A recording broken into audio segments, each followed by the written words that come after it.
ready? You ready, Roy? Yeah, we're rolling. Okay. All right, everyone's rolling. Okay, so when we're ready when you are. All right. We ready? Yep.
Thank you very much indeed. I'm not sure we've ever had a super group on the music show before, but that was surely it.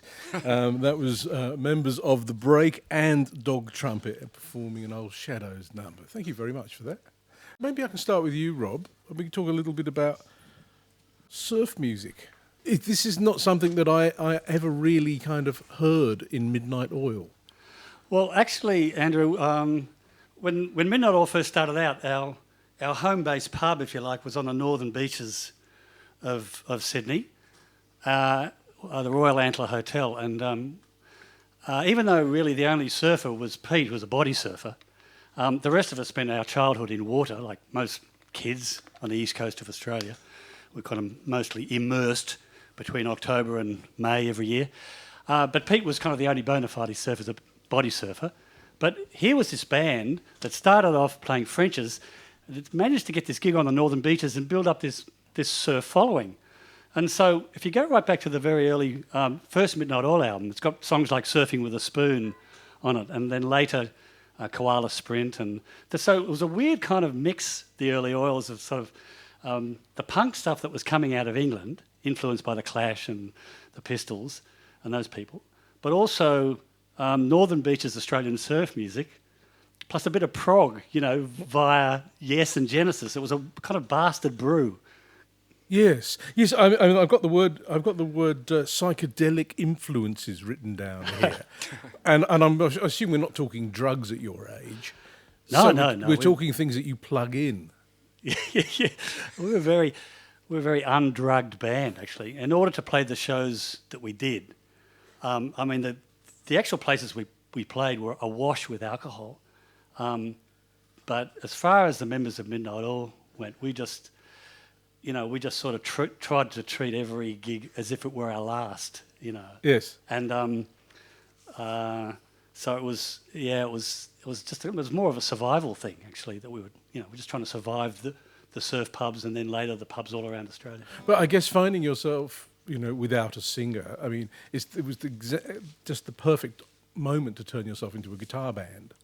Yeah, well, I mean, I guess for the last few years, Jim and Martin and I from Midnight have kind of been looking away to get back to playing with each other in a band somehow. So the moment came, I guess, when Brian Ritchie, formerly of the Violent Femmes, left his hometown of Milwaukee in America and ended up in Hobart, Tasmania. And when we found out, because Brian was an old friend that we'd met crisscrossing the States, when we found out that Brian had arrived in Australia, we grabbed him before anyone else did. And we realised there was a commonality in the songs we liked, and we actually tried a couple of lead singers for a while and in a more conventional pop outfit, and then abandoned that and thought, why don't the four of us just make instrumental music? Because we all love that kind of stuff that we listened to in the early 60s. Not just surf music, but that kind of sci-fi stuff and the instrumental. Because, remember, there were all these instrumental bands which had their kind of glory period in the late 50s and early 60s. Well, like the Shadows, for instance. Like the Shadows, yeah. Yes. Who I must say, they, although they're so redolent of the early 60s, they still sound good, those records. It's remarkably timeless music. Yes. And it's an interesting period now too, Andrew, because as we've been travelling, that is the break, as we've been travelling around Australia and playing these shows, there's a whole bunch of these young bands that have taken surf music and they've married it with different styles. And for example, they might add, like Jim's playing the theremin today with us, but they might have a theremin on one side and there might be someone playing a saw on the other. There's almost no difference, really, except that's right. The saw's cheaper. You've got to have a battle between the saw and the theremin mid-show, And because the music, as you're saying, is so timeless, it's actually sort of beyond being dated. It's great fun music, and everyone gets up and dances, and it's kind of the opposite of the band that we came from, Jim and I, which was, kind of serious most of the time. Yes. It's very hard to put across a political message, I think, with surf music. But I guess it's not beyond you.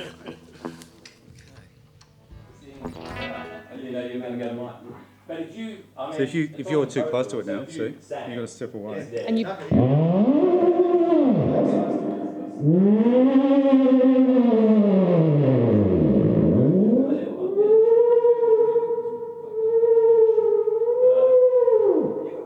But what about this one? Oh, that's just done.